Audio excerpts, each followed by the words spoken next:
Alors, Marcel Grignard, la première idée, c'est de mettre à plat la durée légale du travail en France, qui est de 35 heures, c'est-à-dire que plus de loi, plus de durée légale générale du travail, mais une négociation, secteur économique par secteur économique, branche par branche et même entreprise par entreprise.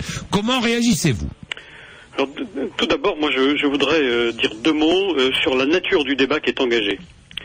Il est assez curieux de constater que ni les entreprises ni les syndicats ne demandent un débat sur la question du temps de travail, que la France est dans une situation économique difficile où le premier problème c'est la question de l'emploi. Et donc c'est pas la durée du travail des gens qui est en emploi, c'est le fait que presque 10% de la population active n'a pas d'accès à l'emploi. Et donc dans ce contexte-là, ce débat politique à gauche et à droite est en train de prendre en otage l'économie française et les salariés français pour des raisons politiciennes. Donc c'est extrêmement dommageable et la CFDT n'a pas envie de s'engager dans un débat pré-électoral. Ça c'est le premier point. Le deuxième point, sur la question de l'heure légale, de la durée légale du travail.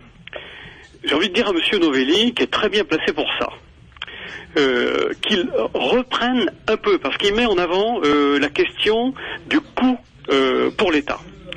Qu'il reprenne un peu l'analyse qu'il a pu faire quand il était ministre sur la baisse de la TVA dans la restauration. Et qui se rappelle que probablement 80 ou 90% de cette baisse de la TVA a été un effet d'aubaine pour les employeurs. Et que s'ils ne tirent pas des enseignements de ça, et qu'ils considèrent qu'on peut supprimer la durée légale pour la renvoyer à des oukases dans les entreprises, il fait prendre à l'économie française, aux salariés français et aux employeurs des risques inconsidérés. Oui, vous voulez dire par là que Marcel Grignard, d'un côté, que c'est idéologique, quoi, si j'ai bien compris. C'est idéologique. C'est totalement idéologique. C'est pour préparer une campagne électorale. Pour vous, c'est clair. Et ça dénature le débat politique qu'on attend de haut niveau, qui pose les vrais problèmes auxquels les Français sont confrontés. Quand on discute avec les salariés, de quoi nous parle-t-il aujourd'hui quand ils parlent du travail? Ils ne parlent pas de la durée minimum du travail, 35 heures. Ils nous disent les difficultés qu'ils ont à bien faire leur travail. Ils nous posent la question de la qualité de leur travail.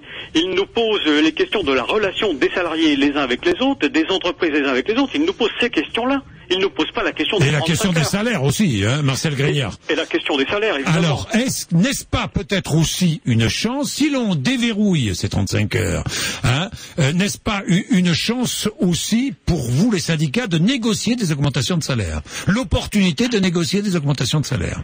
Alors, c'est deux choses complètement différentes. Allez-y. C'est deux choses complètement différentes.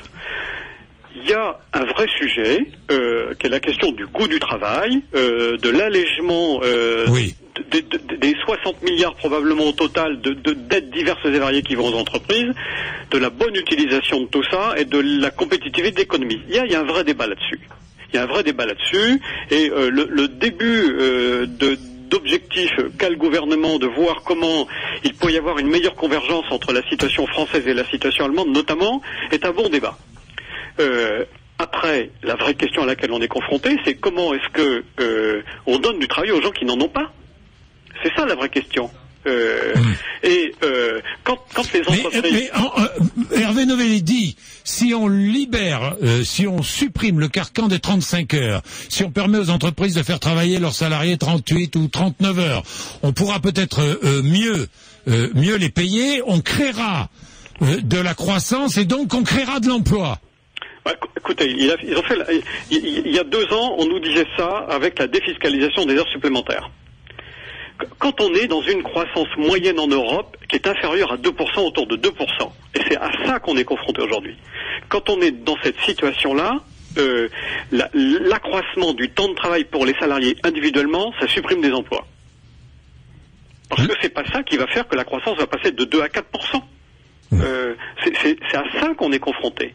Et c'est à ça qu'il faut que le gouvernement réponde. Comment on donne, le gouvernement et le Parti socialiste et les politiques d'une manière générale, comment dit-on aux Français qu'on va répondre à leur angoisse de voir leurs enfants aujourd'hui ne pas trouver du travail demain parce que la croissance est trop faible. C'est ça la vraie question. Oui. La vraie question, c'est comment fournir de l'emploi et comment augmenter les salaires, quoi. Oui, en même temps. Alors, dites-moi, ça fait beaucoup de choses, ça. En même temps, Marcel Grignard. Tout le monde sait aussi que augmenter les salaires, ça passe par des entreprises qui sont en forme. Hein. Ben, bien sûr. Alors, les entreprises répondent et le MEDEF répond. Nous avions l'un des représentants du MEDEF ce matin. Le MEDEF répond, c'est très simple. Nous, on ne veut pas d'une modification de la durée légale du travail en France. Pourquoi ? Parce qu'on a mis beaucoup de temps à négocier avec les syndicats notamment pour organiser le travail dans les entreprises. Donc, il n'est pas question d'y toucher. Et le MEDEF répond, le problème, c'est le coût du travail pour nous. C'est pas la durée du travail. Alors, je vous disais tout à l'heure que la question de comment on finance ces protections sociales, quelles sont les charges qui doivent peser sur le travail ou celles qui doivent peser sur la solidarité à travers l'impôt, ça c'est un vrai débat. Oui. Par contre, je pense que le MEDEF a raison de dire que les entreprises aujourd'hui ne sont pas demandeurs. Et la question qu'il faut poser aux politiques, c'est quand ceux qui sont au cœur des problèmes de l'emploi et des conditions de travail dans les entreprises, qu'il s'agisse des représentants des employeurs ou des représentants des salariés, les syndicats, quand aucun de ceux-là ne réclame un débat sur le sujet, et que on a là un des sujets principaux qui sont de la responsabilité des partenaires sociaux. Quand les politiques veulent s'en emparer à tout prix, ça veut dire qu'ils considèrent qu'il n'y a pas d'espace pour le dialogue social, et c'est finalement une espèce de fin de non-recevoir un dialogue social de qualité. C'est assez dommage. Merci.